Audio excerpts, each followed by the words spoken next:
빛을 따라서. 빛을 따라서 매주 화요일 이 시간에는 서대문교회 최종태 목사님께서 말씀 전하십니다.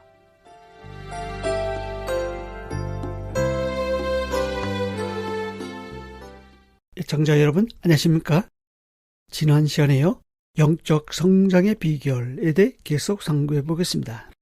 이번 시간은 옛 생활 습관을 버리라 라는 주제로 은을 나누겠습니다. 에베소서 4장 22절에서 24절입니다.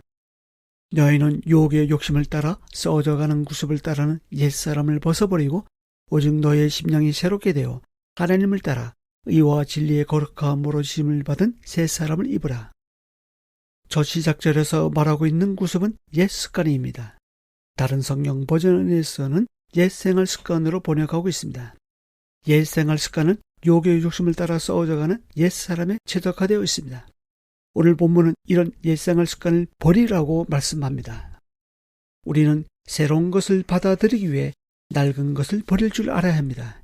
신령한 것을 받아들이기 위해 육체의 더러운 것을 버려야 합니다. 더 좋은 것을 받아들이기 위해 낡은 것을 버려야 합니다. 버리지 못하고 방치하면 어떻게 됩니까? 집안의 쓰레기는 제때 버리지 않으면 악취가 나고 벌레가 꼬입니다. 내 마음의 그리스도의 집은 옛사람과 그 행위를 버리지 않고 방치하면 마귀의 놀이터가 되고 맙니다. 새 사람은 무엇보다 제약된 생활을 단절하고 청산할 줄 알아야 합니다. 믿기 이전에는 제약된 환경 가운데 살면서도 죄라는 것을 알지 못했습니다. 하지만 새 사람이 되면서 전에 하던 일들이 이제는 죄인 줄 인식하게 되었습니다. 구원은 적당히 고쳐서 개선되는 것이 아니라 완전히 다른 사람, 곧 새 사람이 되는 것입니다. 그런데 새 사람이 되었다고 해서 전에 행하던 것이 다 없어진 것이 아닙니다. 에베소 교회 성도들은 소아시아와 로마의 풍속에 익숙한 이방인들이었습니다. 여러 신전들에 세워진 우상들을 섬기며 자신이 좋아하는 것이라면 세속적 방탕에 방임하며 살아가는 것이 에베소의 풍습이었습니다. 그들 중에서 예수 그리스도를 구주로 믿기로 작정한 그리스도인들이 생겨난 것입니다. 에베소 거리에는 그들이 살아왔던 옛 사람의 생활 방식이 그대로 존재하고 있었습니다. 이러한 배경에서 사도 바울은 이제 새 사람으로 거듭난 그리스도인은 에베소의 방탕한 습관들에서 완전히 벗어버려야만 한다고 선포하고 있는 것입니다. 방탕은 도덕적인 타락만을 말하지 않습니다. 방탕은 아무 목적도 없이 시간을 허비하는 것을 포함합니다. 누가복음 15장의 돌아온 탕자의 비유에서 둘째 아들이 아버지의 재산을 다 허비하고 무질서하게 생활한 것만이 허랑방탕이 아닙니다. 꽃다운 그의 청춘을 하나님을 위해 드리지 않고 세월을 낭비했다는 그 자체가 방탕에 방임한 것입니다. 바울은 이교도의 방탕한 생활 습관을 쫓는 삶을 살던 그들에게 옛사람을 벗어버리고 오직 심령이 새롭게 되라라고 말씀하고 있습니다. 에베소의 도시 풍속에 푹 젖어서 살았던 성도들에게 이것이 쉬운 일이었을까요? 결코 쉽지 않았을 것입니다. 현대를 살고 있는 우리에게도 마찬가지입니다. 우리도 이전의 생활 습관들을 버리고 그리스도를 따르는 삶을 사는 것이 쉽지 않습니다. 구원받기 전에는 술을 좋아하고 클럽에 가는 것이 즐거웠겠지만 구원받은 후에는 그러한 것에 흥미가 없어졌습니다. 그런데 구원받은 후에도 여전히 그것이 즐겁고 자꾸 끌린다면 뭔가 문제가 있는 것이 아니겠습니까? 현대판 소돔과 고모라에서 벗어나야 합니다.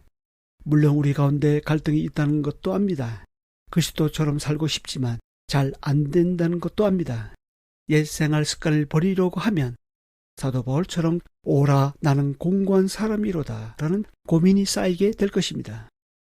사도 바울처럼 내가 왜 원하지 않는 것을 계속 범할까라는 자책도 들 수 있습니다. 그러나 이것은 과정입니다. 일종의 영적 성장통이라고 생각하시면 좋겠습니다. 옛 생활 습관을 버리는 한 가지 좋은 방법을 소개해 드립니다. 제임스 클리어가 아주 작은 습관의 힘이란 책에서 인지과학과 행동과학을 통합해서 내놓은 솔루션이 도움이 됩니다. 이 책에 의하면 환경을 바꾸면 중독은 자발적으로 해소될 수 있다고 합니다. 실제 베트남 전쟁에 참여했던 미국 군인의 15%가 헤로인에 중독되었다고 합니다. 그런데 전쟁이 끝난 후 미국으로 복귀한 사람 중에 단 5%만이 1년 안에 다시 중독되었고 12%만이 3년 안에 중독되었다고 합니다. 그러니까 10명 중 9명이 환경을 바꾸니까 하룻밤 사이에 중독 증상에서 벗어날 수 있었던 것입니다. 마찬가지로 마약 중독자가 병원에서 치료받고 나서 옛생활 습관이 그대로 녹아있는 고착화된 환경 그대로인 집에 돌아오면 다시 중독될 가능성이 높다고 합니다. 핵심은 옛생활 습관을 내 의지와 자제력으로만 끊으려고 하면 안 된다는 것입니다. 다시 넘어집니다. 그러나 환경을 바꾸면 옛생활 습관이 깨집니다. 우리가 생활 습관을 바꾸는 데 성공한 사람을 보고 저 사람은 참 훌륭한 사람이다 라고 생각할 수 있겠지만 실은 그들도 다른 이들과 별 차이가 없습니다. 과학자의 임상실험을 통해 밝혀진 것은 그들은 자제력을 발휘해야 하는 환경 자체를 만들지 않는다는 것입니다. 자제력이 뛰어나서 그 사람이 성공한 것이 아닙니다. 환경 자체를 그렇게 만들지 않을 뿐입니다. 그리고 유혹적인 상황에서 보내는 시간이 적었다는 것입니다. 옛생활 습관에 젖어 있는 환경에서 보내는 시간을 적게 해야 옛생활 습관을 버릴 수 있습니다. 진짜 옛생활 습관을 버리고 싶으십니까? 그렇다면 먼저 방 청소를 하십시오. 그리고 쓸데없는 것을 다 버리십시오. 몇 년 동안 사용하지 않는 것은 버려도 되는 물건들입니다. 침대 이불을 빨든지 바꾸십시오. 스마트폰 게임 어플이나 인터넷의 책임 목록을 다 지우십시오. 노트북은 거실에서 사용하십시오. 옛생활 습관을 따르게 하는 도구를 의도적으로 눈 밖으로 자꾸 밀어내십시오.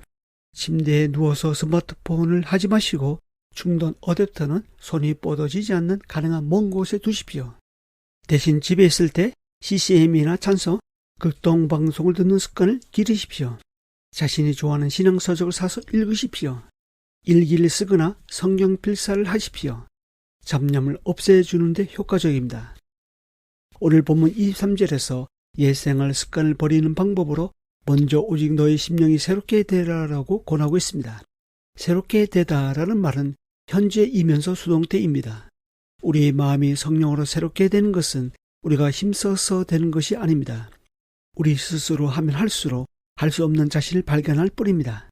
성령이 우리 마음을 날마다 새롭게 하여 하나님을 따라 의와 진리의 거룩함으로 지심을 받은 새 사람으로 살게 하십니다. 성령을 따라 행하기만 하면 성령이 그렇게 인도하십니다.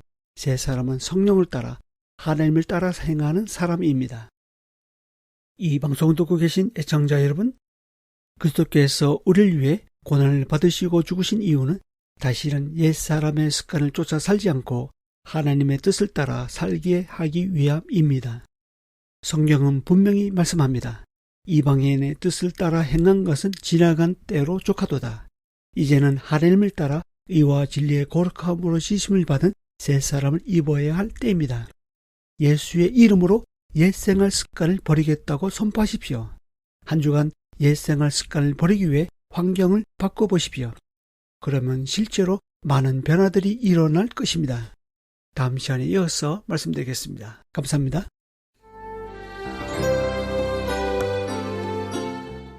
빛을 따라서 지금까지 서대문교회 최종태 목사님께서 말씀 전하셨습니다. 오늘 말씀 들으시고 신앙생활에 도움받기 원하시는 분들 지역번호 02-3141-5853 3141국에 5853번 서대문교회로 전화하시기 바랍니다.